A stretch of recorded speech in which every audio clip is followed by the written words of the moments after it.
안녕하십니까, 이창현입니다.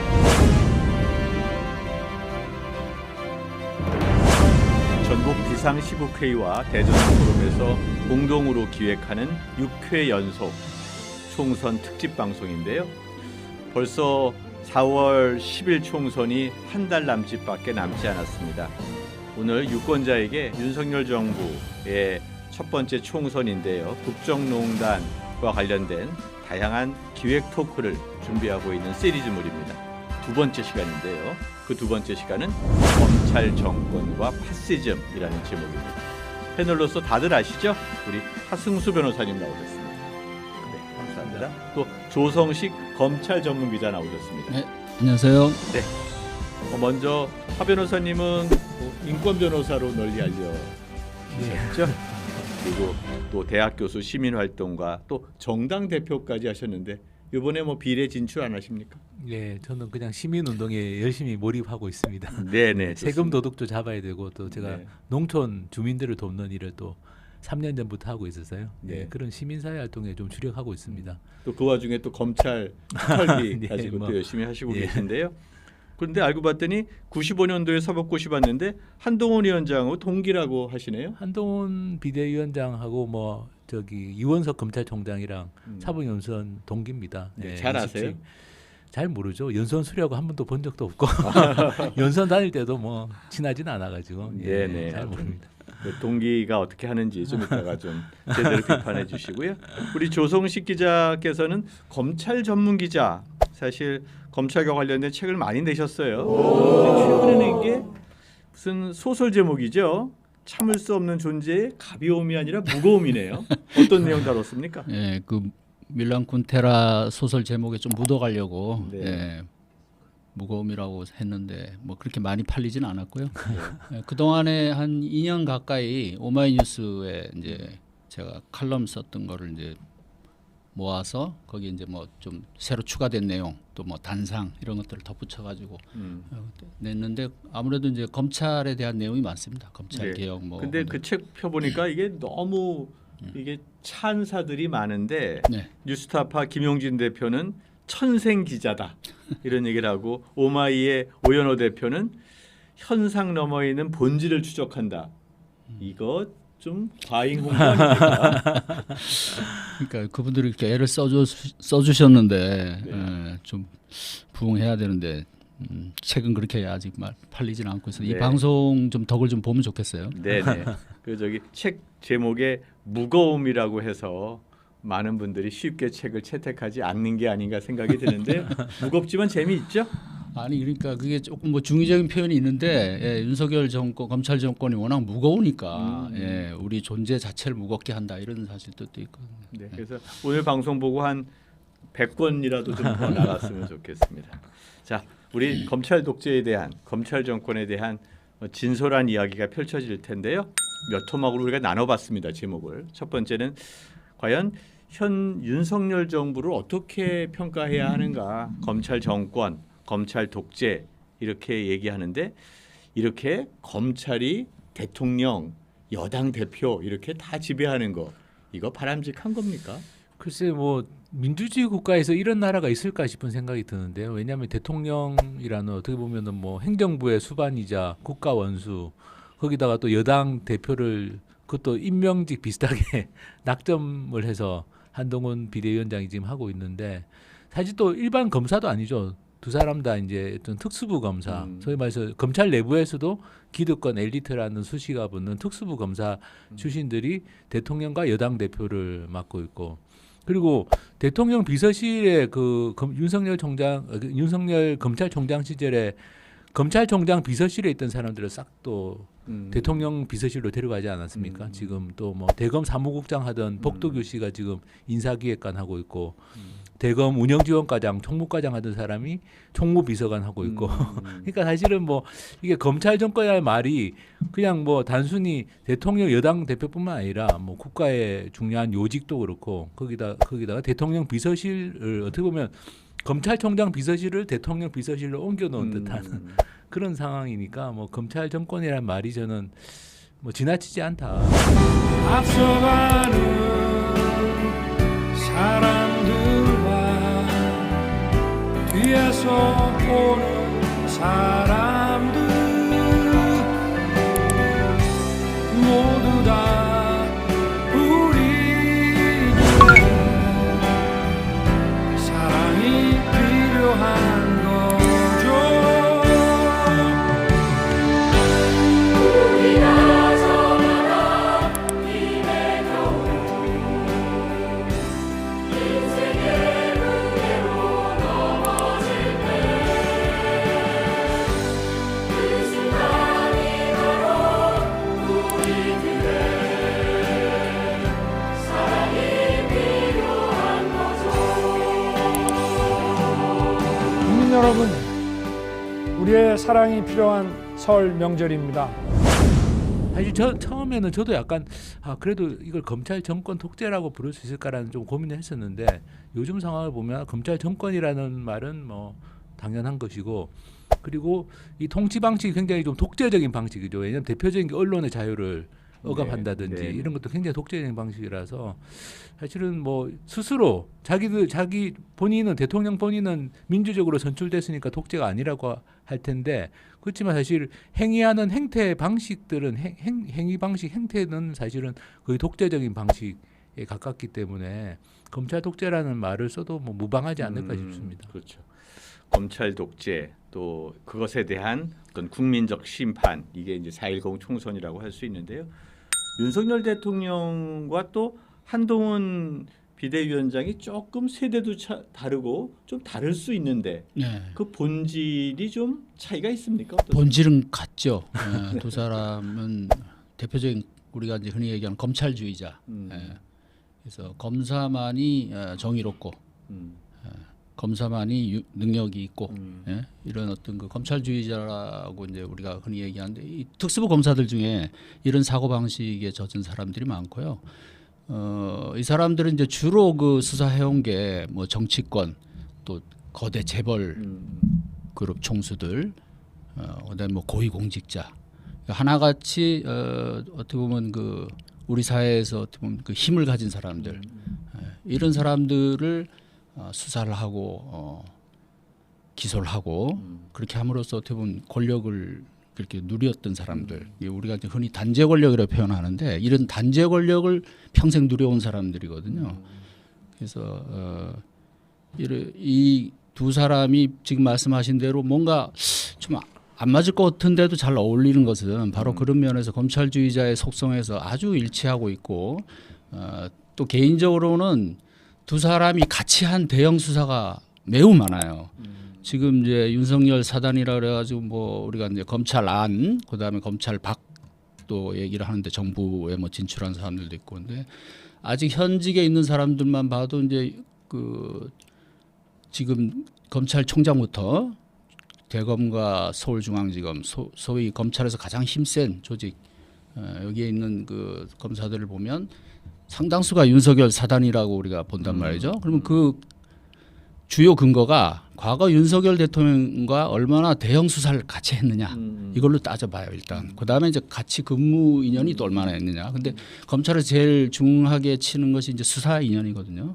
왜냐 한번 대형 수사를 하면은 그 아주 뭐 그 어떤 동지 의식을 갖게 되고 그다음부터 모임을 만들어요. 꼭 모임 만들어서 서로 그 친목을 다지고 인사 때 서로 챙겨주고 또 다음에 또 대형 수사가 발생하면 또 서로 또 모인다고 또 그러니까 이게 그 흐름이 쫙 있는데 그 중에서도 한동훈 검사와 윤석열 대통령은 가장 많이 대형 수사를 같이 한 경험이 있다. 제가 정리해 본 바로는 무려 6번 정도가 있어요. 2013년, 2003년 불법 대선 자금 수사부터 해가지고 두 사람이 아주 그 조국 수사까지 아주 그 둘이서 아주 그냥 뭐 의기투합한 거죠. 조국 수사는 사실 실제 수사는 아니지만 두 사람이 워낙 지휘권을 행사하면서 깊숙이 개입했기 때문에 그 수사도 두 사람의 어떤 합작품으로 보거든요. 그러니까 검찰 조사를 통해서 어떤 수사, 그 공동의 운명체가 되어버리는 사건인가 뭐 이런 생각들이 드는데요.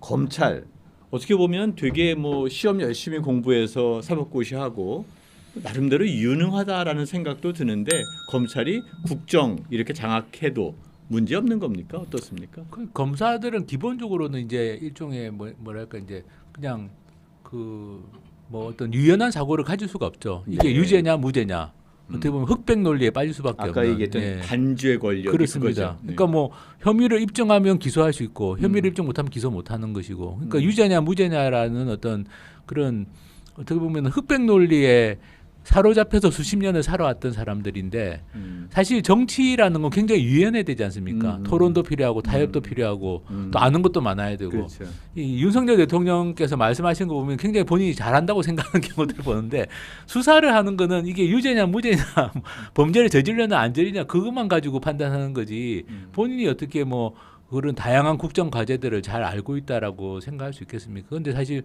검사들의 문제점은 아까 말씀하신 것처럼 잘 몰라도 우리는 유능하고 우리는 잘한다고 생각하는 게 더 큰 문제입니다. 그러니까 차라리 모른다고 생각하면 괜찮은 것 같아요. 자기 최면이 있다 이런 네, 얘기네요. 그러니까요. 그러니까 어떻게 보면 실제로 아는 것도 없고 정치를 하기에 사고 방식도 적합하지 않은데 본인들은 유능하다고 생각하는 거죠. 모르는 게 없다고. 사실 우리나라의 정치가 그렇게 유능하지 않은데 검찰은 그것보다 더 유능하지 않을 수 있고 대한민국의 문제는 우리 정치가 풀어내기보다 훨씬 더 복잡한데 그런 것을 풀어낼 능력은 그렇습니다. 거의 없다라고 볼 수 있는 네. 거네요. 그리고 이제 더더욱 문제는 뭐냐면은 본인들을 약간 치외법권 집단처럼 생각하는 경향이 있는 것 같아요. 치외법권. 그러니까 우리는 자기들은 늘 이제 다른 기관이나 다른 기업들 수사를 하는데 자기들이 똑같은 비슷한 일을 하는데 자기들은 수사도 안 받고 처벌도 받지 않는다. 일종의 우리들은 누가 건드리겠어. 우리는 무슨 일을 해도 괜찮아. 그게 뭐 이따가 말씀드리지만 특활비 같은 경우 대표적인 건데 네네. 사실은 굉장히 어떻게 보면 문제적인 집단이다. 집단이죠. 왜냐하면 이거 법 위에 본인들이 군림한다고 생각하는 거니까 사실 민주주의나 법치주의하고는 어울릴 수가 없는 네. 거라고 생각합니다. 자연스럽게 이제 우리가 검찰의 선택적 수사권 뭐 이제 이런 것들에 대해서 얘기를 해보려고 하는데요. 일종의 기소 독점주의 뭐 다들 아실 텐데요. 그래서 검찰이 유일하게 기소할 수 있는 기관이니까 검찰이 그냥 눈 감으면 기소가 안 되고 또 별로 중요하지 않은 것도 열심히 파고들면 문제가 되는 것 아닌가라는 생각이 드는데 이런 기소 독점주의 때문에 뭐 50억 클럽 뭐 고발 사주 사건 뭐 이런 것들이 많이 연관되어 있지 않습니까? 우리 조 기자님 어떻게 보십니까? 우리나라가 이제 이게 이제 검사가 기소 재량주의라고 해서 검사가 이제 임의로 덮을 수도 있고 재판을 넘길 수도 있고 안 넘길 수도 있고 그러면서 또 기소권을 독점하고 있잖아요. 네. 그래서 근데 이제 독일 같은 경우는 일정한 어떤 그 조건이나 이런 것이 되면 무조건 기소를 하게 한다거나 이런 어떤 또 다른 방식이 또 있어요. 그렇죠. 기소에도. 우리나라는 어쨌든 검사의 재량이 그래서 그만큼 크고 그러다 보니까 우리가 흔히 검찰 권력의 어떤 폐해로서 가장 중요하게 얘기하는 것이 이제 그 수사권이잖아요. 그렇죠. 무소불위 수사권인데 사실은 이제 검찰에 대해서 좀 더 아는 사람들 얘기는 그거보다 더 큰 것은 이 덮는 권한, 죄를 덮는 권한, 봐주는 것. 거기서 진짜 검찰 권력이 위력을 발휘한다는 거죠. 그래서 네. 이거는 이제 제도의 문제고 이 기소 독점이 이제 우리가 공수처가 설립하면서 이제 약간 변화가 생기긴 했어요. 그간에는 검찰만이 기소권을 독점을 했는데, 근데 지금 공수처가 가진 그 기소 권한은 워낙 제한적이고 공수처 자체가 조직이 작은 데라서 뭐 판검사에 대한 수사 요즘 그 부분에 대해서만 지금 기소권을 일부 이제 행사하는 거거든요. 그래서 이런 부분에 대해서는 앞으로 우리가 좀 더 이제 연구가 필요한데 이제 선진국에서 보면 보통 이제 이런 검사의 기소권을 견제하기 위해서 그 이제 대배신제 같은 거 이런 걸 적용한단 말이죠. 그래서 그 검사가 아닌 일반 시민들이 사전에 어떤 판단을 할 수 있게끔 검사만이 왜냐하면 모든 걸 검사한테 맡길 경우에 이게 검사가 마치 전지전능한 신도 아닌데 그렇죠. 그 얼마든지 그 오류 오판이 나올 수 있잖아요. 또 어떤 정치적인 목적을 갖고 있으면 말도 안 되는 그런 기소 재판이 이어질 수도 있고 그렇단 말이죠. 그래서 그런 부분에 대한 좀 견제 방안이 네. 있어야 되고 뭐 지금 우리나라도 그래서 일부 뭐 시범적으로 뭐 국민 이제 재판에서도 국민 참여 그렇죠. 재판 뭐 이런 거 예. 이제 도입을 좀 재판 하고 있는데 과정에서 예, 그 전에 이제 기소에도 이런 좀 견제하는 것이 좀 필요하다. 예. 그래서 지금 하지 말아야 될 수사를 하고 하지 말아야 될 기소를 하고 또 반대로 꼭 해야 될 수사나 기소는 하지 않는 이러면 검찰이 이제 정치 검찰 그렇죠. 소리를 듣고 욕을 먹는 거거든요. 검찰이 비난받는 게 이제 바로 그런 건데 그러니까 지금 좀 전에 아까 진행자께서 말씀하신 뭐 김건희 수사나 뭐 50억 클럽이나 뭐 이런 부분들이 다 꼭 해야 될 수사는 정작 제대로 안 하고 예를 들면 뭐 이게 뭐 사실 사례를 들면 끝이 없는데 예를 들면 최근에 이제 기소된 사례를 보면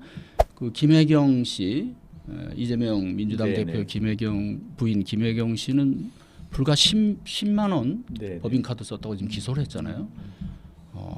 이게 참 법치국가에서 어떻게 이런 일이 일어나는지 너무 이게 차이가 나니까 네. 대조를 보이고 또 하나 문제가 이제 검찰 권력이 언론을 비판하고 언론을 조사하고 하는 게 이제 MBC, 뉴스타파, JTBC, 경향신문 뭐 이런 것에 압수수색 수사 이런 건 정말 문제 있는 거 아닙니까? 아, 그러니까 너무 문제가 많죠. 제가 저기 작년에 뉴스타파 압수수색 들어왔을 때 마침 그날 기자회견을 하는 날이었거든요. 그러니까 네. 오후에 검찰 특활비 가지고 기자회견이 맞아요. 잡혀 네. 있는데 그날 아침에 제가 기자회견 준비 때문에 그냥 뉴스타파 건물에 일찍 갔는데 9시에 가니까 검사들이 와 있더라고요. 검찰에서 압수수색하러 와 있는데 그때 검찰이 뭐라고 했냐면 국기문란 사건이다.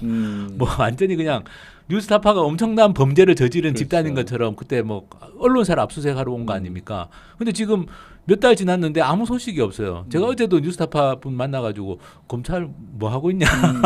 아니 그때는 뭐 국기문란이니 하면서 막 압수수색하고 난리를 치더니 지금 뭐 기소한 사람도 없고 구속한 사람도 없고 그냥 가지고 있는 거거든요, 사건을. 그러니까 이거는 거의 뭐랄까 언론 플레이를 위해서 또는 정치 플레이를 위해서 압수수색을 한 거 아닌가? 그러니까 정말로 수사든 기소든 정말 이렇게 자기들이 타겟을 정하고 그림을 그리고 또는 어떤 시기에 정치적인 이유 때문에 이 시기에 좀 이슈를 전환하기 위해서 이런 걸 좀 해야 되겠다. 그러면 압수수색하고 뭐 기소하고 근데 막상 나중에 결과를 보면 아무것도 안 나오는 경우도 많고 근데 그걸 이제 검찰이 이전하고 다른 점은 이걸 언론사를 상대로도 이런 짓을 한다는 게 언론은 어떻게 보면 민주주의의 마지막 보루인데 그렇죠. 민주주의 마지막 보루에 대해서도 이렇게 수사권을 남용하는 거죠. 수사권을 남용하는 걸 보면 이건 매우 심각한 상황이다. 사실 깜짝 놀랐어요. 저는 그때 압수수색 들어와 가지고 그러면 뭐 조만간에 뭐 영장을 청구하든 기소를 하겠구나 생각했는데 이게 또 그 한 가지 흥미로운 게 네. 이 지금 뉴스타파 수사팀의 이 수사 지휘 라인 여기가 그 과거 윤석열 대통령 수사 동지들이에요. 다. 지금도 그래서 아까도 제가 처음에 말씀드린 그 윤석열 사단 지금도 이제 검찰의 주류고 사실 문재인 정부 때도 이 사람들이 주류였어요. 근데 이제 조국 수사 이후에 이제 좌천을 당했었죠.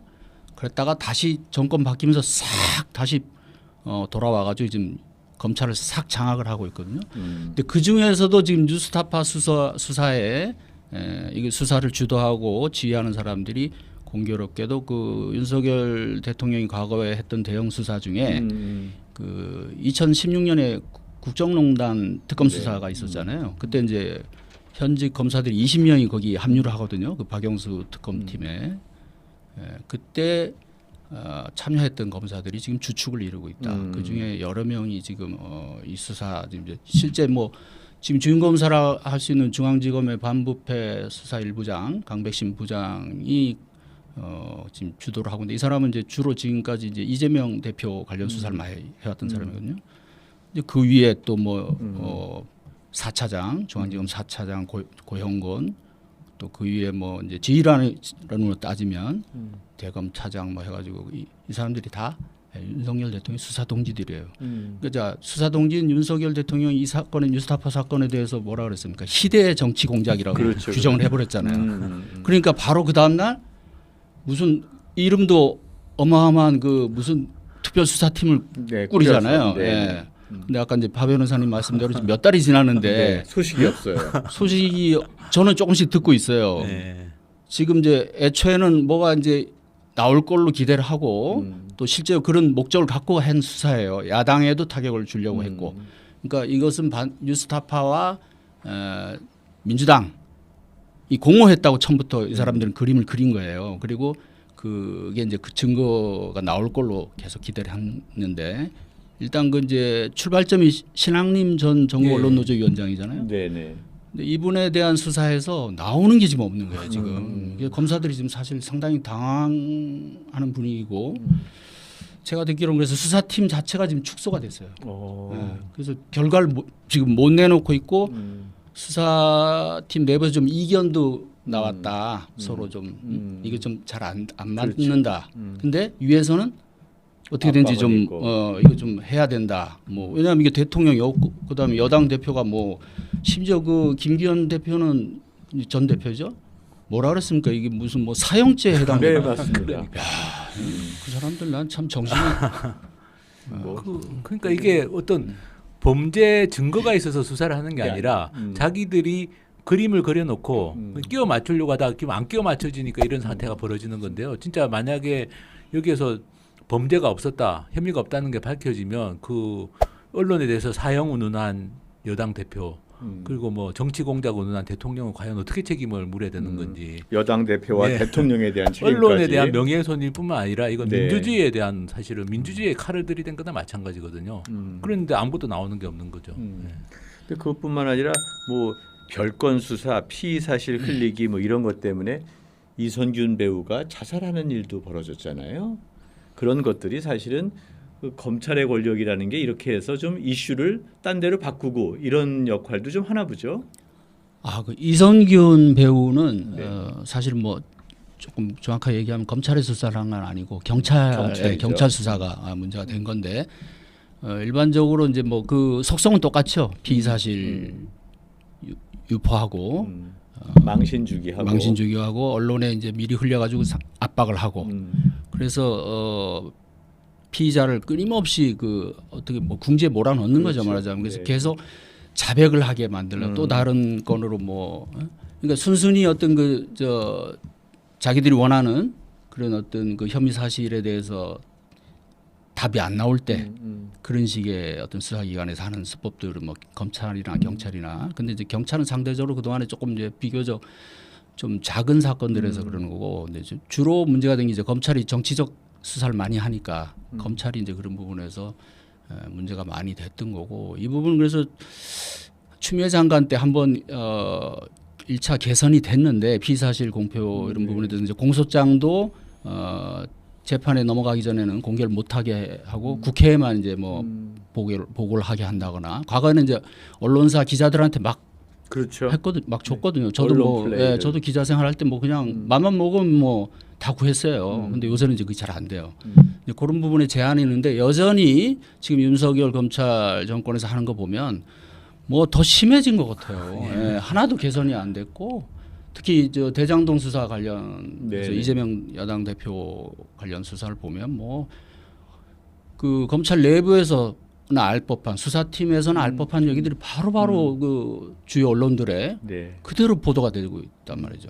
예. 뭐 조국 수사 때도 말할 것도 없고. 예. 그러면 사실 검찰도 반성해야 하지만 이렇게 검찰 소스를 그대로 언론에 보도하는 언론인의 책임도 좀 있는 거 아닙니까? 그렇습니다. 그리고 제가 이제 뭐 특수활동비 이제 감시를 해서 검증하다가 깜짝 놀란 건 일반적인 언론하고 좀 다른 그러니까 법조 출입 기자의 부 특징이 있죠. 기자님은 조성식 기자님 잘 아시겠지만 좀 다르더라고요. 저도 좀 깜짝 놀랐습니다. 이렇게 법조 출입하는 특히 그 메이저 내지는 이제 좀 보수 언론 쪽 기자분들은 예를 들면 이런 겁니다. 저희가 무슨 기자회견인데 저희 기자회견 내용은 안 쓰고 검찰이 해명을 하면은 검찰 해명부터 먼저 기사를 써요.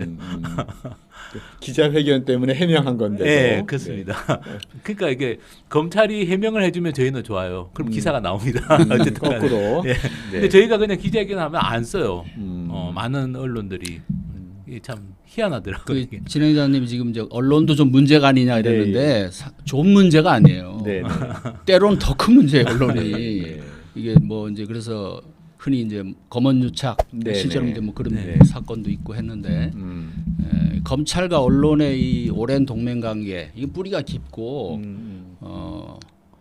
그게 이제 단순히 진영 논리로만 또 볼 수도 없어요. 없죠. 예, 그 속성을 보면 아까 이제 법조 출입 기자들의 문제를 말씀하셨는데 이게 이제 한 식구다 보니까 원래는 이제 사실은 이 출입 기자라는 게 이제 좀 감시하는 기능도 있는 거잖아요. 그 어떤 정부 부처의 어떤 정보도 뭐 받아서 국민에게 알리는 역할이 중요하지만 감시의 기능도 있는데 검찰이 가진 권한이 워낙 크고 특히 이 수사 정보에 관한 한 독점적이잖아요. 그리고 이것이 바로 이것은 그 사람의 어떤 생사를 좌우하고 기업의 어떤 그 그렇죠. 뭐 흥망을 진짜 좌지우지할 수도 있고 그다음에 고위공직자 유력한 정치인들도 뭐 한 칼에 수사라는 이름으로 날릴 수 있는 이런 권한을 가진 정부 어떤 조직 중에 정부 기관 중에 없어요. 검찰 이 정도의 어떤 권한이 있는 데가 그러다 보니까 이 기자들이 다른 출입처와는 다르게 검찰에는 엄청나게 의존을 하고 또 검찰에서 나오는 정보는 이거는 무조건 사실이라고 믿는 거예요. 그렇죠. 공신력 있는 국가기관 그 중에서도 이것은 수사를 하는 기관.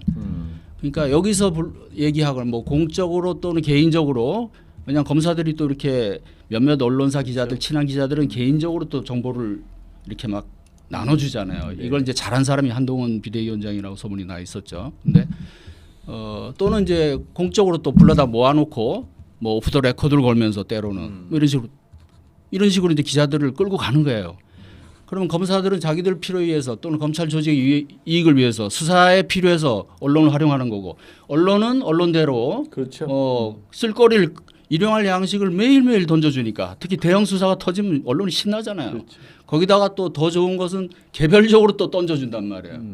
이런 관계가 계속 되오다 보니까 언론 쪽에서는 흔히 얘기하는 그 단독 특종 경쟁 여기에 검찰이 상당한 역할을 해준단 말이에요. 그러니까 점점 그런 어떤 의존적인 이런 관계가 심하고 이것은 정권과 상관없이 그것이 잘 안 깨진다. 그래서 이제 이 검찰 출입 기자 제도를 개선해야 된다. 이런 얘기가 오래전부터 나왔거든요. 근데 의식 있는 몇몇 기자들이 얘기를 해요. 근데 전체적으로 안 움직여요. 왜냐하면 이게 자기들의 일종의 또 특권이거든요. 그 출입처 거기 기자단에 못 들어간 매체들이 엄청 많잖아요. 그러니까 먼저 들어가 있는 사람들은 그것이 하나의 대단한 권력이 또 되고 자기들만의 독점적인 어떤 정보력이 되기 때문에 그 장하준 교수가 무슨 사다리 걷어차기 선진국의 네네. 어떤 그런 횡포를 그렇게 표현했잖아요. 비슷한 어떤 양상이 벌어지고 있다. 네. 사실은 피의자가 검찰의 그 프레스 라인이라고 하죠. 거기에 한번 쓰는 순간 거의 유죄가 거의 뭐 당연시 되는 것처럼 일반 시청자들은 인식하지 않습니까? 그렇습니다. 근데 예. 검찰은 또 그걸 이용해서 네. 사람들에게 위축 효과를 주고 하는데요. 자, 그러면 하승수 변호사님이 검찰 특활비 문제 가지고 요즘에 많은 이야기를 하고 있는 것 같아요. 그래서 검찰의 기소 독점주의. 그래서 검찰의 특활비가 뭐 다른 사람들이 이렇게 조직이 이렇게 썼다고 하면 정말 엄청난 범죄 행위가 될 텐데 검찰의 특활비는 아무도 건들지 않고 검찰이 침묵하고 있는데요. 이 특활비 어느 정도 문제였던가요? 그러니까 이게 정말 좀 놀라운 건데요. 왜냐하면은 그 2017년 가을에 그 윤석열 대통령이 중앙지검장으로 있던 시절에 그 특수부 팀들이 또 국정원 특활비 수사를 하지 않습니까? 그래서 국정원장 3사람을 실형을 살게 만들었거든요. 그렇죠. 예. 근데 그때 국정원장 3사람의 항변은 뭐였냐면은 우리가 국정원 특활비를 일부 이제 청와대 이렇게 그 상납이라고 표현한 건데 청와대 이제 상납한 건 맞지만 청와대도 그걸 국가 운영을 위해서 쓴 거다. 사적으로 쓴 건 아니다. 뭐 실제로 사적으로 썼다는 얘기는 없었습니다. 근데 어쨌든 그걸 이제 어떻게 논리를 구성했냐면은 검찰에서는 이렇게 국정원 특수활동비는 기밀 유지가 필요한 어떤 수사나 정보 수집에 쓰게 돼 있으니까 이거를 청와대에 전달한 것 자체가 횡령이다. 이렇게 이제 그러니까 용도에 벗어나서 그렇지. 사용한 것 자체가 횡령이고 국고 손실죄다 해서 이제 다 실형을 살게 만들었는데 저희가 이제 검찰 특활비를 작년 6월달에 자료를 받아가지고 막 다 지워놨는데 뭐 검증을 하다 보니까 좀 보이는 것들이 있었거든요. 가령 뭐 그 당시에 윤석열 중앙지검장 같은 경우는 명절 4번을 앞두고 2억 5천을 떡값으로 뿌렸습니다. 뭐 몇십 명한테 이렇게 쭉 뿌리니까 그 떡값이죠. 명절 며칠 전에 4번의 명절이 있었는데 중앙지검장 시절에 설 추석 네. 4번 다 명절 며칠 앞두고 돈 봉투를 쫙 뿌린 거거든요. 그럼 이거는 명백한 명절 떡값이죠. 그럼 사실은 기밀 유지가 필요한 수사나 정보 수집하고 무관하게 그냥 그동안 뭐 고생했다 뭐 명절 때 좀 써라 돈 봉투를 나눠준 거거든요. 그럼 그 만약에 그걸 국정원장들 기소했던 논리로 본다면 그 명절 떡값도 횡령이 될 수 있는 겁니다. 왜냐하면 어떤 특정한 사건 수사를 위해서 준 게 아니라 그냥 지검장이 그냥 선심 쓴 거죠. 부하 검사들한테. 그리고 지금 윤석열 이제 검찰총장 되신 다음에 쓴 걸 보면은 한 70억 정도의 현금을 만들어요. 그게 이제 어떻게 보면 편법을 써가지고 만드는 건데 특수활동비를 쓸 때는 아무리 특수활동부지만 이게 용도를 정해가지고 집행 내용 확인서라는 걸 써야 됩니다. 어디에다 썼다는 걸 기록을 남겨야 되는데 그걸 예외적으로 생략할 수 있는 제도가 있거든요. 근데 집행 내용 확인서 생략이라는 걸 이용해가지고 몇 억씩 이렇게 현금화를 만드는 거예요. 그 현금 따발을 아마 제가 추측하기에는 검찰총장 아마 비서실이든 뭐 거기에 금고든 캐비넷이든 그 안에 넣어놓고 이렇게 필요할 때마다 쓴 겁니다. 근데 그렇게 쓰는 방식 자체가 사실은 다 법령과 지침 위반이거든요. 그러니까 그 중에서도 굉장히 많은 문제가 있을 거고. 그러니까 국정원장에게 적용시켰던 법 그 논리를 만약에 법리를 그대로 적용한다면 그렇게 해도 문제다. 제가 보기에는 횡령이나 국고손실죄가 나옵니다. 수사를 안 해서 그렇지. 지금 수사와 기소를 할 주체가 없어서 그렇지. 그리고 이제 이번에 이원석 총장도 요번에 이제 얼마 전에 밝혀진 게 이원석 검찰총장 같은 경우는 자기가 잘 쓰고 있다고 계속 국회에 나와서도 주장했는데 요번에 밝혀진 게 전국 검찰청 민원실에 이렇게 돈 봉투를 쫙 뿌린 거거든요. 그건 작년 6월입니다. 얼마 안 됐습니다. 작년 6월 달에 민원실에. 그래서 민원실에서 그 민원실장 한 분이 지청의 실장 한 분이 돈을 갑자기 100만 원을 준다고 해서 받으러 오라. 검찰총장이 내려주신 것이다 해가지고 아 내가 수사를 안 하는데 나는 우리는 민원실은 기밀을 취급하는 것이 아닌데 자기가 보기에는 자기가 특수활동비를 받을 위치가 아니라고 본 거예요. 그분이 이제 그 당시에 그 대검에서 뿌린 메시지나 이런 걸 쭉 다 보관하고 있다가 작년 9월에 퇴직을 한 다음에 제보를 하셔가지고 이번에 저희가 이제 고발을 했는데 그러니까 이거는 이 검찰청 민원실은 특수활동비를 쓸 수 있는 곳이 아닙니다. 근데 우리는 그냥 뭐 그거로 대민 뭐 예. 민원 상담인데 뭐 상담하고 서류 접수하고 그렇죠. 서류 네. 발급해 주는 건데 네. 뭐 일부 수사나 민원 업무가 일부 수사나 이런 게 관련이 있다고 하더라도 기밀 유지가 필요한 특수활동 수사는 아니거든요. 그런 특수활동비는 특수활동을 하는 사람에게 줘야 되는데 뭐 민원실이 특수활동하는 것입니까? 그러니까 뭐 그러면 특수부는 모든 활동이 다 특수활동비로 되는 거 아닙니까? 지금 검찰 해명은 그런 겁니다. 민원실도 수사와 관련이 있다. 뭐 이런 식으로 이야기를 하는데 그거 제가 뭐 저는 이제 조금 다른 얘기로 네. 덧붙이자면 네. 지금 이제 저는 사실 그 하 변호사님이 그거 파헤친 게 정말 대단한 거라고 생각하거든요. 이거 네. 그야말로 성역과도 같은 금기의 영역을 지금 파헤치신 건데 이게 검찰 권력의 사실은 젖줄이나 마찬가지예요. 이게 바로 여기서 힘이 나오는 것이고 또 동시에 아킬레스건이 될 수 있는 부분이고. 근데 지금까지 그냥 마음 놓고 그렇게 음지에서 주물러 왔잖아요.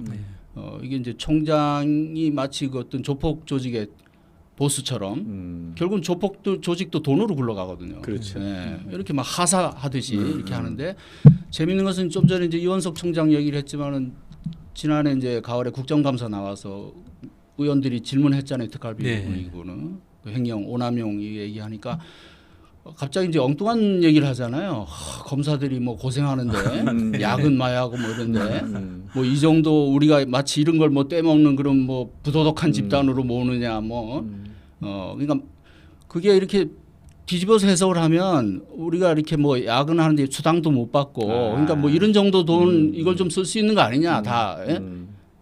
이 경무에 이런 얘기잖아요. 근데 이제 그때 그 부분을 아무도 그 민주당 의원들 중에 그걸 지적을 안 하던데 제가 보면서 조금 답답했는데 사실은 검사들은 이게 고위직 공무원이기 때문에 원래 그 체계상 야근비라는 게 안 나오게 돼 있어요.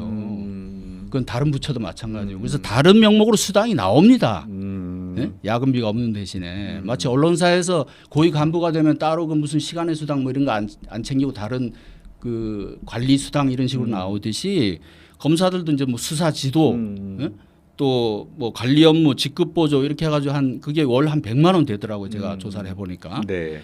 그러니까 이런 수당들이 말하자면 그 수고한다고 나오는 것들이 있어요. 그래서 이런 걸 합하면 5년차 검사가 연봉이 한 8천 수당 합하면 그다음 10년 차는 한 1억 넘어가고 이렇게 됩니다. 그래서 그 저는 그래서 그 지난번에 그 답변을 듣고 이 검사들의 생각이 참 문제가 있다. 문제가 있구나. 지금 저 국민 혈세를 함부로 쓰는 거에 대해서 지적을 한 건데 그런 식의 어떤 그 좀 맞지 않는 논리를. 그래서 네. 이런 게 검찰 내 사조직을 운영하는 운영비처럼 쓰이는 거 아니냐 이런 지적이 있지 않습니까? 뭐 심하게 표현하면 그럴 수도 있겠죠. 왜냐하면 이제 특히 윤석열 대통령 같은 경우는 사단 소리를 들을 정도로 그러니까 윤석열 모든 사단. 검사한테 다 주는 건 아니죠.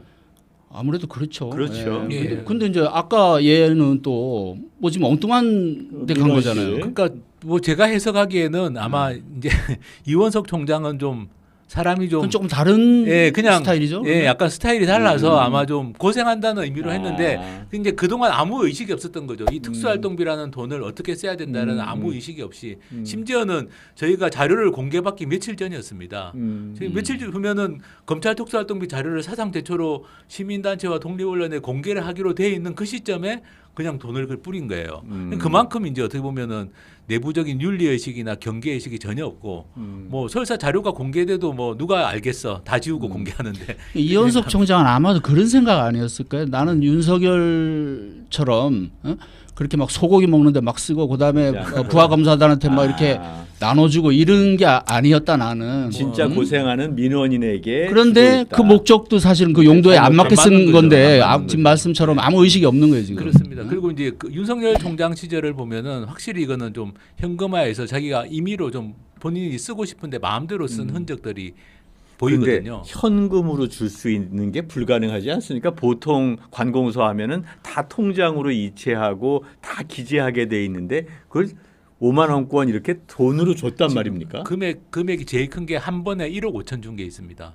윤석열 총장 시절에. 대한민국에서 검찰에서만 일어난 일입니다. 1억 5천. 그렇습니까? 1억 5천이고 어느 기관에서 5만 원권으로 해도 3천장? 근데 이걸 한 사람한테 준 게 아니라 한 번에 줬다는 한 거죠. 번에 줬는데 나눠서. 수령인을 쓰게 돼 있으니까 아무래도 한 사람이 받았을 가능성이 많은 거죠. 그렇죠. 그게 누군지는 몰라도. 그게 이제 네. 뭐 지방 검찰청의 장이라든가 이러면 또 자기가 또 그중에 이제 얼마 네, 자기가 하고 그렇죠. 밑에 또 이제 뭐 나눠주고. 차장 검사나 이런 나눠주고 뭐 그랬을 가능성이 있겠죠.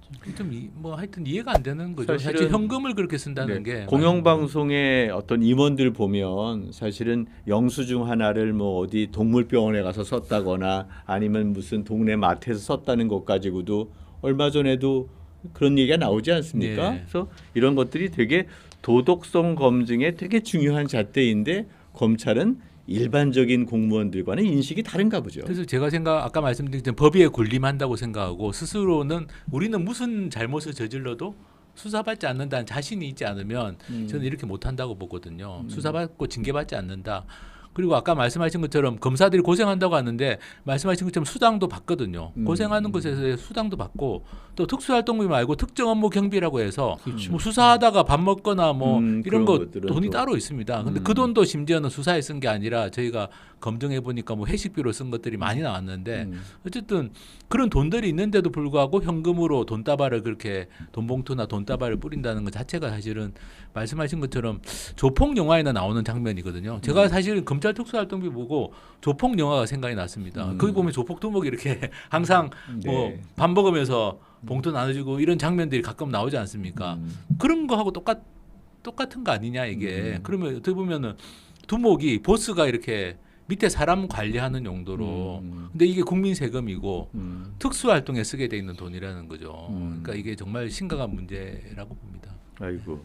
그러니까 그런 것들이 일상화되고 그런 것들이 문제로 지적되지 않고 검찰에서 조사를 해야 되고 또 공수처에서도 조사를 할 수 있는 사람 아닙니까? 공수처에서 그래서 이제 저희가 공수처에 어쩔 수 없이 이제 이원석 총장 건 아까 말씀드린 검찰청 민원실에 쭉 뿌린 거는 이제 공수처 고발장을 접수해 놨는데 사실 공수처가 수사할 거라고 기대를 하지는 않습니다. 왜냐면 지금 공수처도 지금 뭐 지금 대통령 입맛에 맞는 사람을 임명하려고 그렇죠. 공수처장도 그러고 있고 뭐 공수처에 있는 검사들도 지금 검찰에서 넘어간 분들이 많고 그러니까 사실은 검찰 조직의 핵심부에서 벌어진 이런 불법 혐의들에 대해서 이 특수활동비 문제는 불법 혐의에 대해서는 수사를 하기가 좀 어렵다고 보고요.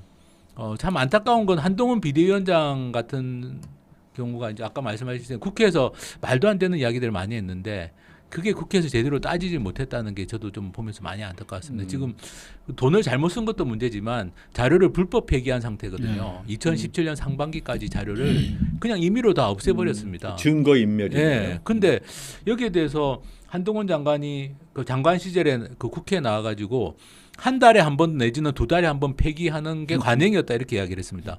대한민국 어느 기관에서 한 달에 한 번씩 국민 세금 쓴 자료를 폐기한다는 게 말이 안 되지 않습니까? 그리고 그게 교육 자료에 나와 있다고 했어요. 그러면 불법을 하라고 교육을 시켰다는 거지 않습니까? 이거야말로 국기문란인데 근데 여기에 대해서 국회의원들이 제대로 추궁을 못하고 국회의원들이 예. 검찰 앞에서는 왠지 작아지는 것 같아요. 좀 하여튼 안타까운 게 많습니다. 이거 네. 뭐 예. 특별히 국회의원이 그렇게 약해진 이유가 있습니까? 근데 뭐 우리가 이제 상식적으로 생각해 봐서 아무래도 정치 활동을 하다 보면 예, 여러 가지 뭐 이제 법이나 이런 부분에서 좀 이제 어긋나게 예, 그런 경우가 많이 있었죠 과거에. 요즘 뭐 그렇죠. 많이 깨끗해졌다고는 하는데 정치자금법이 이제 제정되고 나서는 그래도 많이 나아졌다고는 하나 요즘도 이제 보면 뭐 여야 어느 한쪽 뭐 저 가릴 것도 없이 이렇게 뭐 물론 검찰 수사하는 것이 뭐 다 맞는지 안 맞는지는 또 이제 재판 결과를 봐야 되지만 어쨌든 뭐 돈봉투 수사니 뭐 이렇게 좀 있잖아요. 여도 있고 야도 있고 그래서 그런 부분에서 아무래도 국회의원들이 조금 검찰에 대해서 강하게 나가지 못하는 이런 면도 좀 있고 그것이 또 이른바 그 민주당 이 검찰 개혁을 아주 중요한 그 당의 어떤 그 목표로 삼았던 민주당조차도 그렇게 검찰 개혁을 완벽하게 또는 어떤 목표를 이루지 못하는데 하나의 원인이 되지 않았나 좀 더 적극적으로 나서지 못하는 네. 그런 생각이 듭니다. 좋습니다. 자 이제는 좀 구체적으로 이렇게 헌법상의 문제일 수도 있다고 생각하는데요. 대한민국이 삼권 분립이 있는 나라죠. 입법부, 행정부, 사법부가 다 독립적인데 윤석열 정부의 가장 큰 문제가 법치를 하지 않고 이른바 시행령 통치를 한다 이런 얘기를 해요. 근데 이제 이 시행령이 법의 제정 취지에 어긋난다면 사실은 이게 헌법 정신에 어긋나는 거잖아요. 그래서 국회의원들이 입법은 했는데 대통령은 그 입법 결과를 따르지 않고 자기 마음대로 시행령을 만든다고 하는데 이거 심각한 문제가 있는 거 아닙니까? 어떻습니까? 그렇죠. 지금 아까 처음에 그 얘기가 잠깐 나왔던 것 같은데 지금 윤석열 정부 들어와서 검찰 정권이 이제 두드러진 특징 하나가 지금 이제 상권 분립을 무너뜨린다는 네. 건데 첫째는 이제 입법부를 농락을 한단 말이죠. 이게 지금 말씀하신 이제 시행령 부분인데 자 2012년 3월에 이제 이 대선 끝나고 4월에 민주당에서 이제 부랴부랴 형사소송법, 검찰청법을 개정해서 검찰의 직접 수사권을 축소하는 법안을 네네. 뭐 좀 무리하게 해서 이제 밀어붙여 통과시켰잖아요. 그래서 이제 기존의 검찰이 갖고 있던 6대 수사권을 두 가지로 좁혔단 말이죠. 부패 범죄하고 경제 범죄 이 두 분야로만 좁혔는데 이것이 이제 9월부터 시행되는 거였죠. 일정이 이제 6개월 뒤에 시행이니까. 근데 그 한 달 전에 당시 한동훈 법무장관이 그것을 이제 시행령이라는 꼼수로 교묘하게 그걸 이제 비틀어 가지고 다시 그 국회에서 검찰의 수사권을 축소해 놓은 것을 다시 원상복구시키는 그런 식으로. 근데 이게 시행령이라는 게 이게 참 교묘해 가지고 딱히 뭐 불법이다 이렇게 할 수도 없는 것 같더라고요. 저들이 분석을 해보니까. 근데 입법부에서 법을 제정했으면 그 그렇죠. 취지에 맞게 행정부에서는 집행을 해야 되거든요. 근데 그렇게 안 한단 말이죠. 그리고 심지어 그걸 가지고 그래서 한동훈 장관은 또 헌법재판소에 권한쟁의 심판까지 청구했단 말이죠. 이거 행정부 권한을 침해한 그렇죠. 거다라는 식으로. 근데 헌법재판소에서 국회 손을 들어줬다고. 그럼에도 검사의 불구하고. 검사의 권한은 니네가 하는 게 아니다 행정부가. 그렇죠. 국회의원들이 정하면 입법부에서 정하면 그래도 하는 거다. 그렇게까지 했는데도 이걸 안 되돌려놓고 있어요. 지금도 그대로 가고 있다. 이런 면에서 상고분립의 한 축인 입법부를 무너뜨렸고 또 하나는 사법부까지 뭐 아시다시피 이제 강제징용 뭐 판결 뭐 이런 것들 그 대법원 확정 판결 나온 거 위안부도 그렇고 그렇죠. 이런 것도 그냥 마음대로 뭐 무시하고 지금 그냥 막 다른 방법을 뭐 그냥 막 끌고 가고 이러고 있잖아요. 그런 면에서 이 윤석열 정권 아까 이제 독재 정권이냐 이런 이제 얘기도 나왔는데 독재가 다른 겁니까? 바로 이 상권 분립을 무너뜨린 것이 가장 큰 거죠. 독재 정권의 어떤 특징이라면은. 윤 정부의 핵심적인 것을 민주주의의 퇴행이다라고 보는데 그런 과정에서 언론 자유가 아주 심각하게 침해받고 있다 이제 이런 얘기인데 이게 삼권 분립이 제대로 보장이 되면 그래도 이제 그 언론 자유도 좀 보장이 될 텐데 요즘엔 정부가 다 장악해 버리니까 언론사가 어디 갈 데가 없는 것 같아요. 그러니까 그게 이제 이전에 좀 정권하고 보수 정권하고도 좀 다르다고 봅니다. 그러니까 이거는 이제 일종의 이 검찰 출신 특히 특수부 검찰 출신들이 정권도 장악하고 뭐 여당도 장악한 건데 근데 이분들의 행태 자체를 보면은 말씀하신 것처럼 입법부든 사법부든 다 무시하는 예를 들면 제가 예를 들면 검찰 특활비도 대법원까지 확정 판결을 받았지 않습니까? 특활비, 특정 업무 경비, 업무 추진비 세 가지를 다 일부는 비공개하더라도 공개하러 확정 판결 받았는데 근데 뭐 그것도 사법부 판결에서 공개하라고 한 부분도 마음대로 자기들 막 가리고 공개하는 거예요. 맞아요. 업무 추진비 공개하는데 네. 음식점 상호하고 카드 결제 시간을 다 가리고 공개했고. 근데 다 가렸는데 또 어떻게 그걸 또 확인하셨어요? 그 이제 음식점 상호는 가린 걸 이제 주소 가지고 주소야 약간 보이는 거 가지고 확인하는 건데 업무 추진비 같은 경우는. 네. 근데 너무 말이 안 되는 거죠. 왜냐하면 법원 판결에서는 개인 식별 정보만 제외하고는 업무 추진비 정보는 다 공개하라고 했는데 근데 결제 시간이 개인 정보가 아니지 않습니까? 그렇죠. 음식점 상호도 개인 정보가 아니잖아요. 그래서 그때 법사위에서 아마 그 법원 행정처장인가 그분한테 물어봤는데 그 개인 정보가 아니라고 사법부에서 했는데. 이야기를 했습니다. 했는데도 검찰은 여전히 지금 다 가리고 공개하고 있거든요. 그러니까 사법부의 판결도 본인들은 그냥 뭐 무시하고 싶은 건 무시하는 겁니다. 그 지금 최근에는 또 뭐 대검이나 법무부가 이제 특수활동비 가지고 저희가 계속 문제 삼으니까 아예 자료 공개를 거부하기 시작했어요. 이제는 뭐 아예 그냥 막 가자라는 식으로. 그래서 지금 뭐 소송을 다시 하고 있습니다. 다시 하고 있는 상황인데, 그러니까 이게 입법부와 사법부를 무시한다는 건 정말 뭐랄까 이거는 좀 법치주의나 상권분리 기본적인 걸 무너뜨리는 행태라고 봐야 됩니다. 그렇죠. 뭐 네. 방심이나 방통위 이런데 대통령 추천 인사만 임명해놓고 야당 그러니까, 추천 인사를 전혀 임명하지 않고 이런 일방적으로 거는 이전에 운영하는 거. 아무리 보수 정부라고 해도 그렇죠. 이런 행태는 본 적이 없는 행태 아닙니까 이게?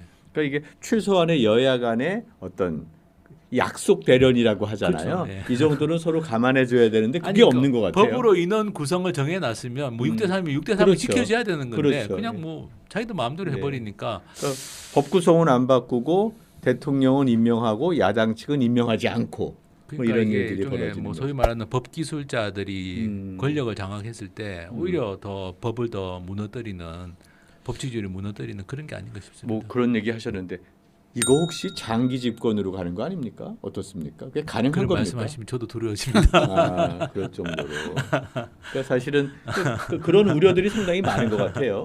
그래서 지금 민주당이 경계하고 각성해야 됩니다. 그러니까 2002 그 대선 때도 사실은 그 처음에 많이 무시했거든요. 윤석열을. 그렇죠. 예. 본선 경쟁력 없다고. 네. 오히려 홍준표가 올라오면 그래도 해볼 만한 뭐 좀 경쟁이 될 거고 윤석열이 올라오면 좀 거품이다. 안 될 거다. 이런 식으로 무시하는 분위기가 민주당 내에 팽배했었어요. 제가 네. 그때 그런 얘기들을 또 민주당 의원들한테도 그러는데 이번 뭐 총선도 있고 또 앞으로 이제 뭐 대선도 있을 텐데 어쨌든 상상하지 못하는 그런 어떤 이 법 기술자들 지금까지도 그렇게 해서 이제 정권을 잡는 데까지 왔는데 그 현란한 네네. 그 언론 플레이 네. 또 화려한 그런 법 기술 뭐 이런 것들 그래서 또 여론 몰이도 잘한다고요. 이 검사들이 특수부 검사들은 특히 그런 식으로 수사를 하면서 그 노하우가 쌓여 있거든요. 뭐 특수 효과 무슨 전문인가 보죠. 특수부. 그래서 이게 참 이런 어떤 검찰 권력이 진짜 계속 길어질 수도 있다는 이거 그러니까 상대를 비판하고 이런 건 좋은데 당연히 비판해야죠. 많이 비판했는데 절대 이렇게 깔보거나 무시하면서 저는 그런 건 옳지 않다고 봐요. 그렇죠. 그래서 진짜 경계하고 각성하고 하면서 국민 여론이 진짜 이 민주 진영으로 돌아올 수 있도록 대다수가 사실 2달 전까지만 해도 총선 예측에 많은 여론조사에서 압도적으로 정권 심판론이 우세였고 민주당이 상당히 우세였는데 한동훈 비대위원장 나와서 여러 가지 일들 하면서 이 판세가 뒤바뀐 거 아닙니까? 그 이제 프레임이 완전히 자꾸 바뀌고 그렇죠. 이제 그 윤석열 대통령이 사실은 완전히 뭐 권투로 치면 복싱으로 치면 그로기 상태까지 몰렸었단 말이죠. 네, 예. 그 이제 디올백이 결정적으로 또 네. 작용을 했고 그 전에 뭐 김건희 특검법 거부한이라고 또 완전히 그렇죠. 뭐 국민 신뢰도가 완전히 떨어졌잖아요. 이건 뭐 자기 부인 수사를 못하게 하려고 세상에 그러니까 말이죠. 법을 그렇게 거부한 대통령이라니 뭐 역사상 이런 대통령이 진짜 몇이나 있을지 모르겠는데. 한 명도 없죠. 예, 근데 이게 지금 프레임이 바뀌고 있거든요, 지금. 그런 이제 물론 언론이 또 중요한 역할을 하고 있는데 상대적으로 그 빌미를 좀 측면이 있지는 않은지 민주당에서도 이런 부분은 좀 생각을 해봐야 되지 않느냐. 자, 이제 검찰 이야기를 많이 했는데요. 자, 그러면 돌이켜 보면 문재인 정권에서 검찰 개혁을 상당히 외쳤습니다. 그리고 문제가 많은 검찰총장이었죠. 윤석열 검찰총장을 문책하지 않고 유지하고 그러다 결국은 이제 야당 대권 후보가 돼서 지금 대통령이 되어 있는데요. 그렇다고 하면 문재인 정부의 검찰 개혁 실패한 거라고 봐야 되는 거 아닙니까? 저는 뭐 어쨌든 객관적으로는 실패했다고 평가할 수밖에 없을 것 같습니다. 왜냐하면은 말씀드린 것처럼 검찰 개혁을 한다고 했는데 검찰 대통령이 나왔고 검찰 여당 대표까지 나왔다는 말이죠. 그러면 사실은 이 검찰 개혁은 실패한 걸로 봐야 되고 왜 실패했을까라는 것에 대해서도 저도 뭐 생각을 많이 해봤는데 저는 일단 좀 제도 개혁에서 우선순위를 좀 잘못 설정했다. 공수처도 필요하지만 공수처만이 해결할 수 있는 건 아니고 아까 말씀하신 기소 배심 같은 검찰을 통제할 수 있는 더 근본적인 제도를 사실은 도입했어야 되는데 그러니까 배심원제를 재판정이 아니라 그렇습니다. 예. 검찰 행위도 수사나 기소 단계에서 그렇죠. 배심원들을 하는 게 이제 미국의 기소 배심인데 네, 네. 수사나 기소 단계에서 이 무작위 추첨으로 뽑힌 국민들이 관여하는 거거든요. 이걸 과연 기소해야 될 것인가 말아야 될 것인가. 그렇습니다. 그리고 일본 같은 경우는 이제 아까 말씀하신 것처럼 기소보다 불기소가 더 문제일 수도 있거든요. 네네. 봐주는 거. 네네. 그래서 일본 같은 경우는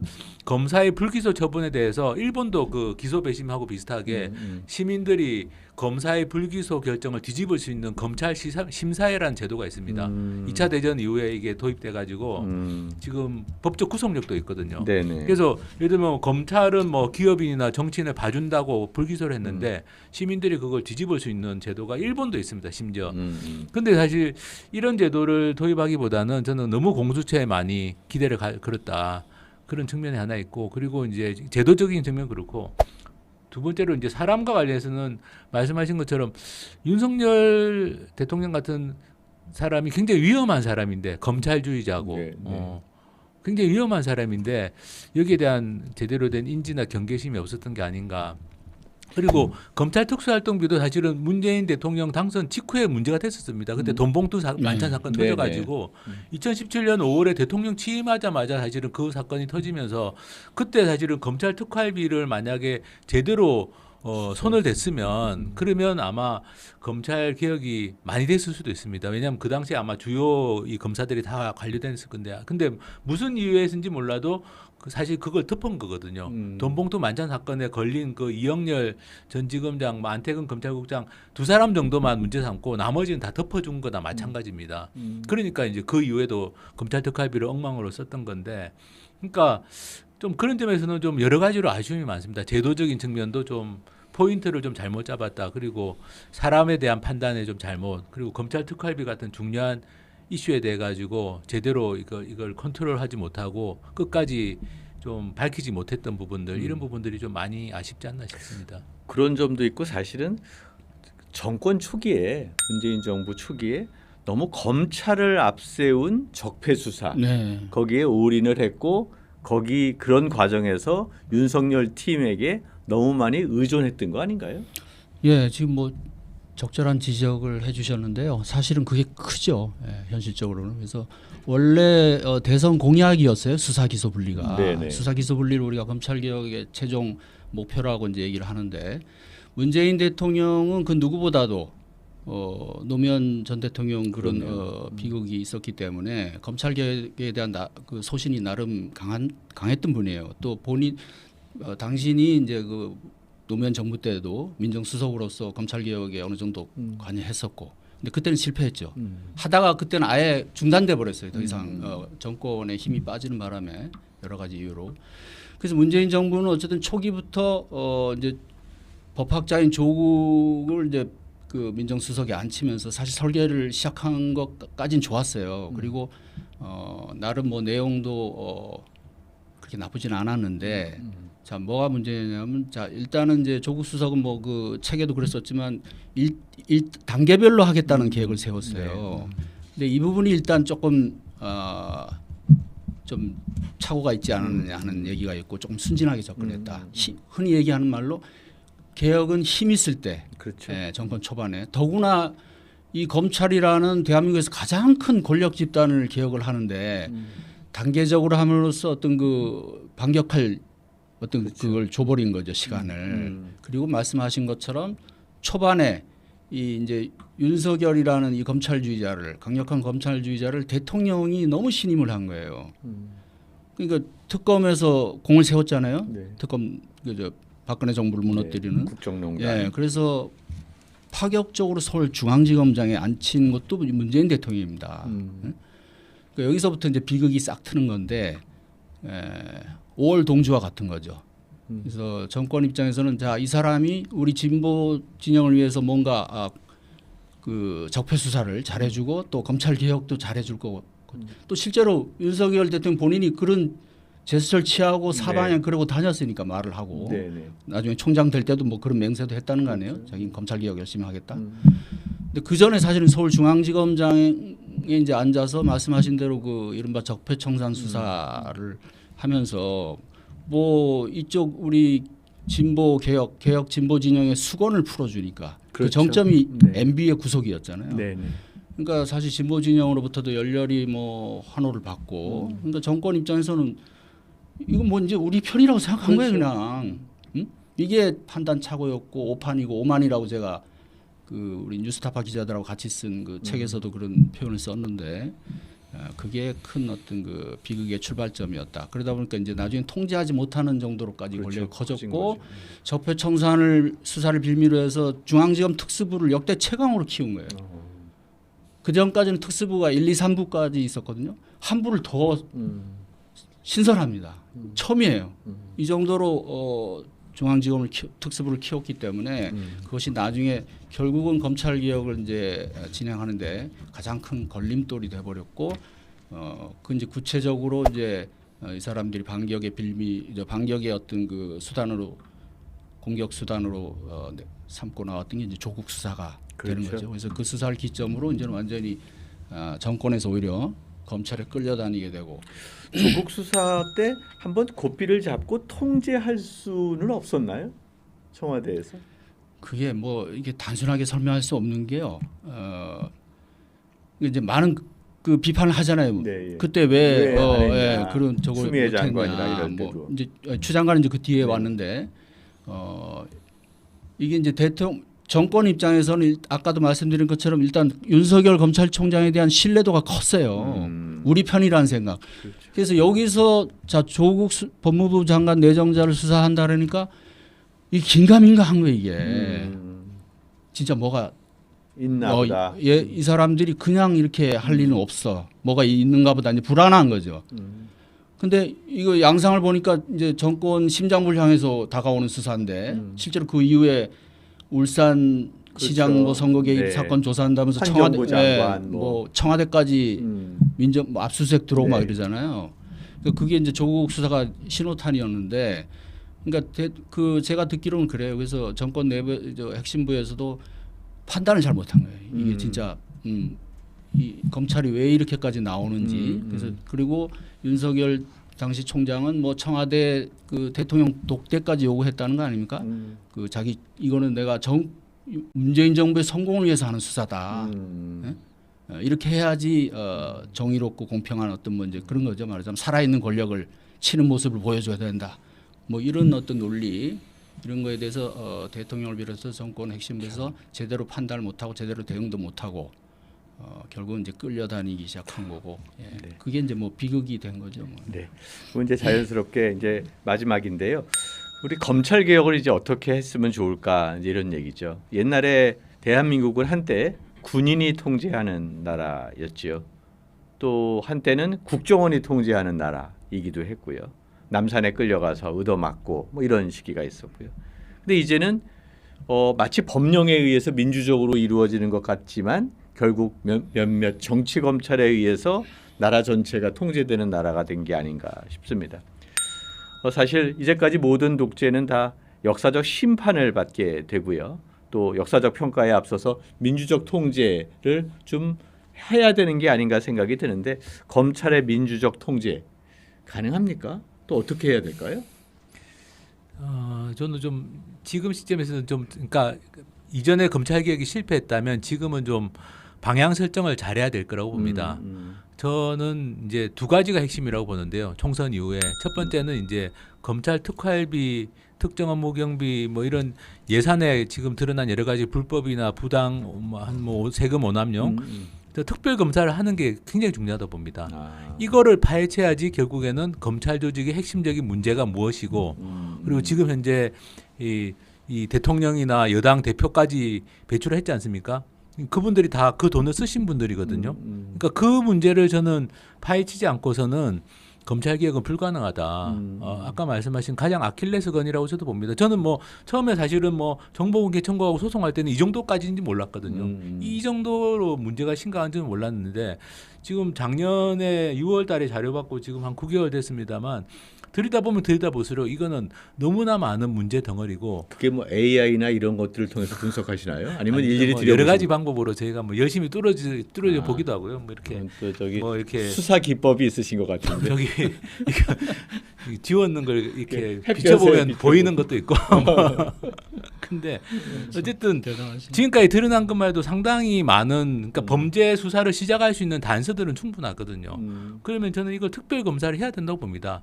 다른 어떤 현 정권 들어서서 일어났던 여러 가지 문제들도 당연히 뭐 특별 검사해야 될 사안들이 많지만 잘 생각해 보시면 이거는 검찰 조직의 핵심부 가 관련된 겁니다. 다른 사안들하고 또 다른 문제가 있는 성격인 거예요. 그리고 단지 윤석열 대통령만의 문제도 아닙니다.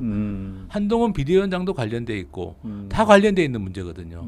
이 문제에 대해서 저는 수사를 특별 검사를 통해서 수사를 해야만 이후 개혁의 길이 열린다. 그러니까 뭐 공수처를 만드는 등 제도 개혁은 사실은 개혁대로 하지만 그렇습니다. 저는 제도 개혁을 하려고 해도 일단 이걸 해야지 제도 개혁이 그렇죠. 된다라고 이런 생각하고요. 특정 사안을 바탕으로 해서 구체적인 문제를 풀어나가는 과정이 그렇습니다. 오히려 저는 검찰 그래서 개혁을 할 수 있다. 야당들이 좀 더 적극적으로 이거에 나서야 되는 게 아닌가.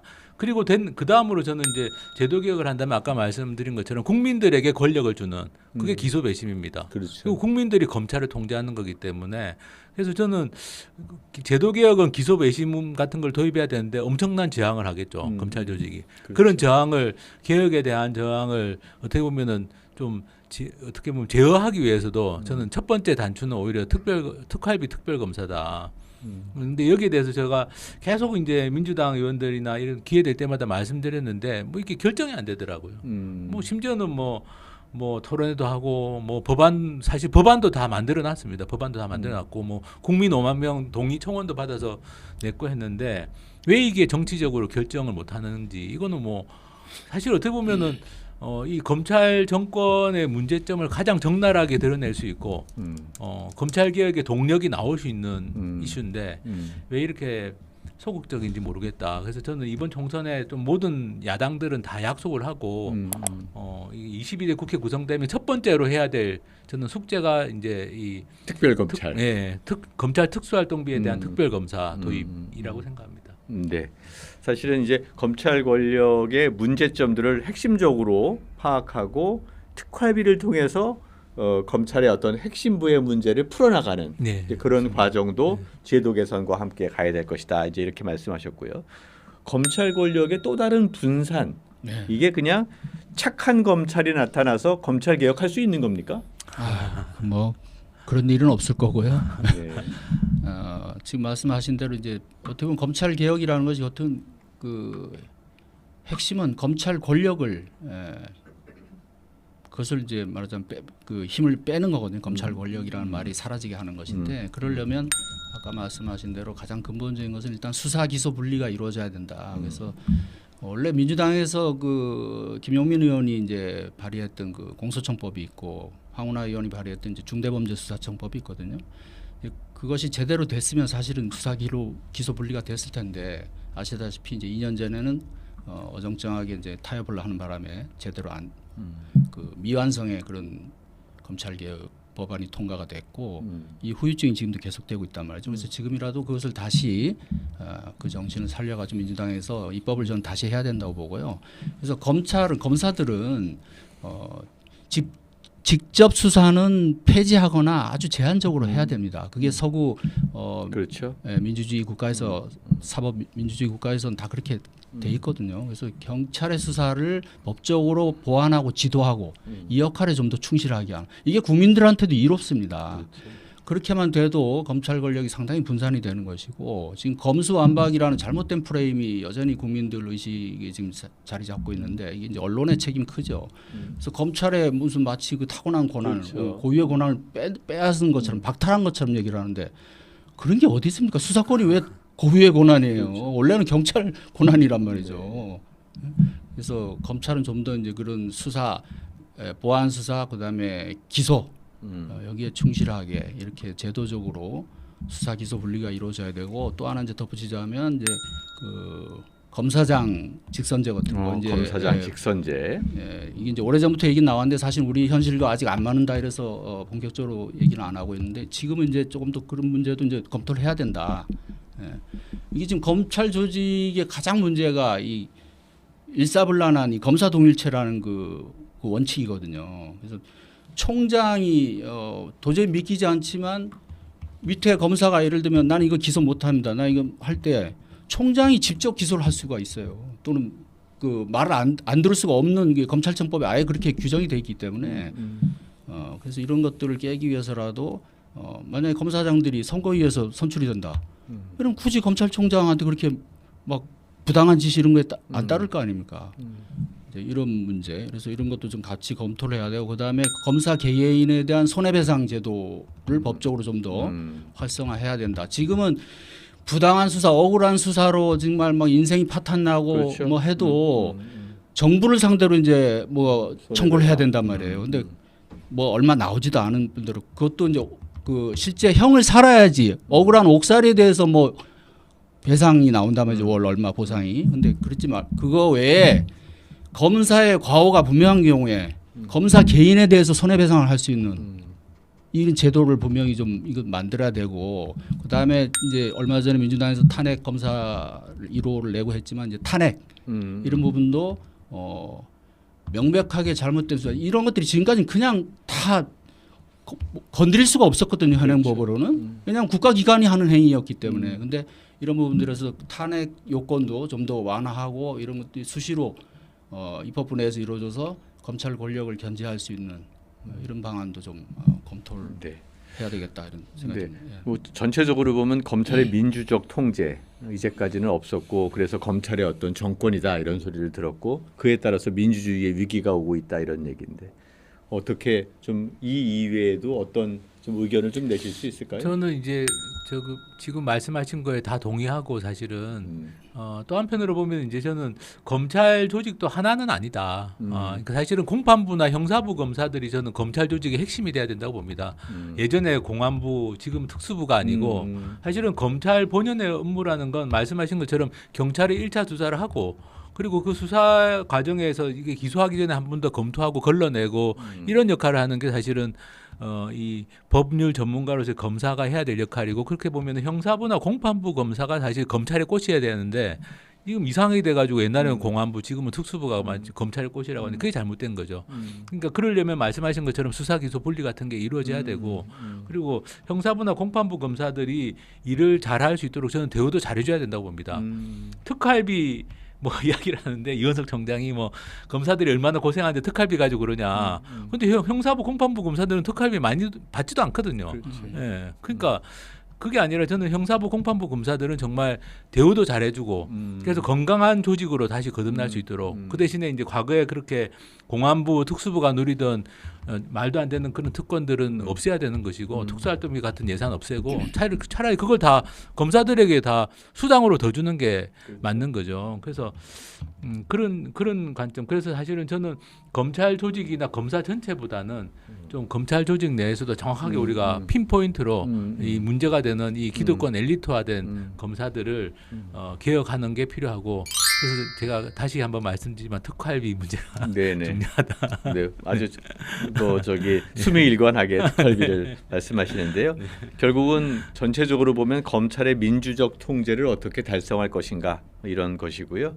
그런 면에서 검사동일체 뭐 이런 것들의 문제점들을 좀 지적했고 직선제 또는 탄핵 또는 손해배상제도 이런 것들도 필요성이 있고 더 나아가서는 공판부, 형사부 등 정말로 열심히 일하는 사람들에게 조금 더 배려를 해줄 필요가 있겠다 말하는 생각들이 아마 일반적인 생각일 것 같습니다.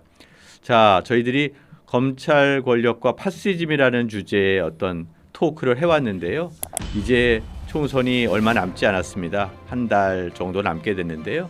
최근 가장 중요한 것이 검찰 정권이고 이러한 것들의 어떤 파시즘적 성격이 있다라고 얘기를 하는데 어떻게 보면 7, 80년대의 군사 독재 이것에 버금갈 만큼 검찰 독재라는 것이 만연한 게 아닌가 싶고 우리가 21세기에 새로운 미래를 만들어내고 기획을 해야 되는데 아직도 검찰들이 정권에 가지고 있다는 게 우리나라의 미래에도 큰 도움이 되지 않는다라고 생각합니다. 그래서 국정 운영에 있어서 검찰 조사와 법적 처벌이라는 규율 만능주의로 가기보다는 대한민국의 다중적 위기를 조금 슬기롭게 좀 풀어낼 수 있는 그러한 모색이 필요한 거 아닌가 생각이 듭니다. 그 모색의 결정적인 순간이 4월 10일 유권자들의 선택이다라고 생각합니다. 검찰 독재의 승인을 통해서 파시즘의 이러한 것들이 지속될 것인가 아니면 좀 새로운 미래 이런 것들을 만들 수 있을지 이런 것들의 현명한 판단 기대하는 방송으로서 이 방송의 역할을 했으면 좋겠습니다. 오늘 두 분 감사합니다. 네, 예. 마치겠습니다.